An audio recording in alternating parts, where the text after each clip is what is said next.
Imaginez-vous au volant d'une machine si rapide, si révolutionnaire, qu'elle terrorise littéralement ses concurrents et pousse les organisateurs à l'interdire purement et simplement. Ces bolides n'étaient pas simplement rapides. Ils redéfinissaient complètement les limites du possible, balayant la concurrence comme un ouragan dévaste une prairie.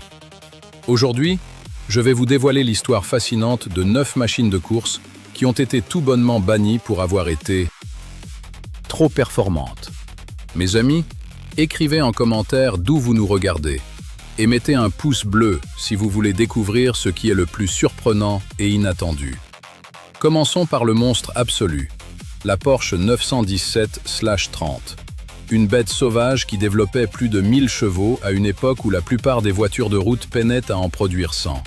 Cette machine allemande ne se contentait pas de gagner. Elle humiliait ses adversaires avec des écarts parfois supérieurs à plusieurs tours d'avance. Les organisateurs du championnat Can-Am ont fini par modifier complètement le règlement, limitant drastiquement la cylindrée des moteurs pour stopper cette hégémonie écrasante. Mais Porsche n'était pas la seule marque à créer des monstres interdits. Regardez plutôt l'Audi Quattro S1, cette furie à transmission intégrale qui révolutionna le rallye. Avec ses 5 cylindres turbocompressés crachant plus de 500 chevaux, cette Allemande transformait chaque spécial en démonstration de puissance brute. Les pilotes décrivaient cette sensation comme chevaucher un dragon mécanique, une puissance si sauvage qu'elle effrayait même les plus téméraires. Malheureusement, les accidents tragiques du groupe B, notamment celui d'Henri Toivonen, précipitèrent l'interdiction de cette catégorie révolutionnaire en 1986. Passons maintenant à une légende britannique, la McLaren F1 GT-R, cette flèche d'or qui humilia Ferrari et Porsche aux 24 heures du Mans. Imaginez la stupéfaction des Italiens et des Allemands quand cette newcomer anglaise, dérivée d'une voiture de route, les battit à plate couture sur leur propre terrain. Gordon Murray, le génie derrière cette création, avait conçu une machine si parfaitement équilibrée qu'elle rendait obsolète des décennies d'évolution technique. Les organisateurs modifièrent rapidement les règlements pour limiter l'avantage de cette Britannique trop dominatrice, bridant sa puissance et alourdissant sa silhouette.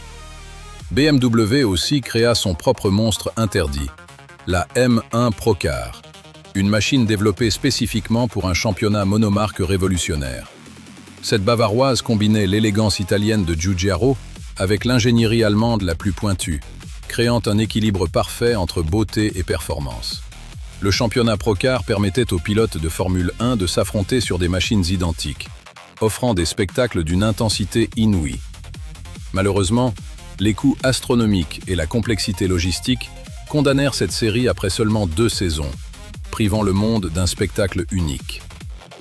Direction l'Italie maintenant, avec la Lancia Stratos, cette flèche transalpine qui domina le rallye mondial pendant des années avant d'être victime de son succès. Cette création de Bertone cachait sous sa carrosserie sculpturale un cœur Ferrari, le V6 Dino qui chantait une mélodie envoûtante dans les cols alpins. Sandro Munari et ses coéquipiers transformaient chaque rallye en démonstration d'art italien, sculptant les trajectoires avec une précision d'orfèvre. Mais cette domination totale poussa les concurrents à faire pression pour modifier les règlements, limitant la production minimum nécessaire à l'homologation. Renault aussi bouleversa l'ordre établi avec sa RE20, la première Formule 1 turbocompressée qui terrorisa littéralement le paddock. Quand Jean-Pierre Jabouille remporta le Grand Prix de France 1979, il n'inaugurait pas seulement une victoire, il révolutionnait toute la discipline.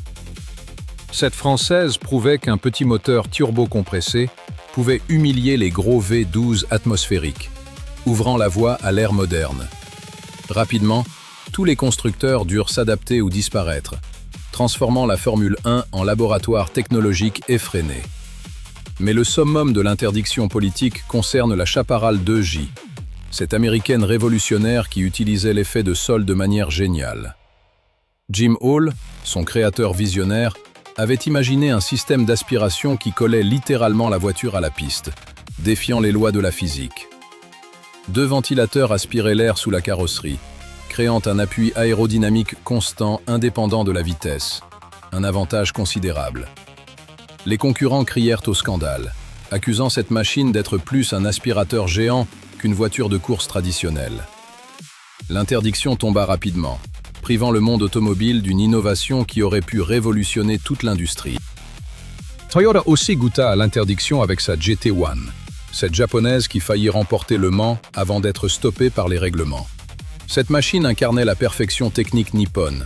Chaque détail était optimisé, chaque gramme calculé, chaque millimètre aérodynamique. Malheureusement pour Toyota, son succès poussa les organisateurs à modifier les règles, classant la GT1 comme voiture de grand tourisme plutôt que prototype. Cette reclassification handicapa lourdement les chances japonaises, démontrant une fois de plus que parfois, être trop bon peut devenir un désavantage.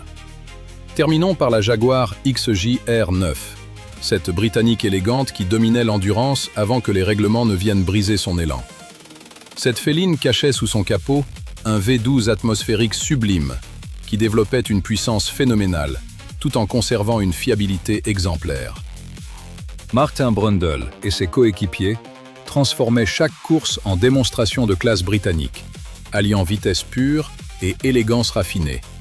Mais comme souvent, cette domination dérangea, poussant à des modifications réglementaires qui limitèrent sévèrement les performances de cette merveille. Voilà donc 9 légendes qui ont payé le prix de leur excellence, prouvant que dans le sport automobile, être exceptionnel peut parfois devenir un crime.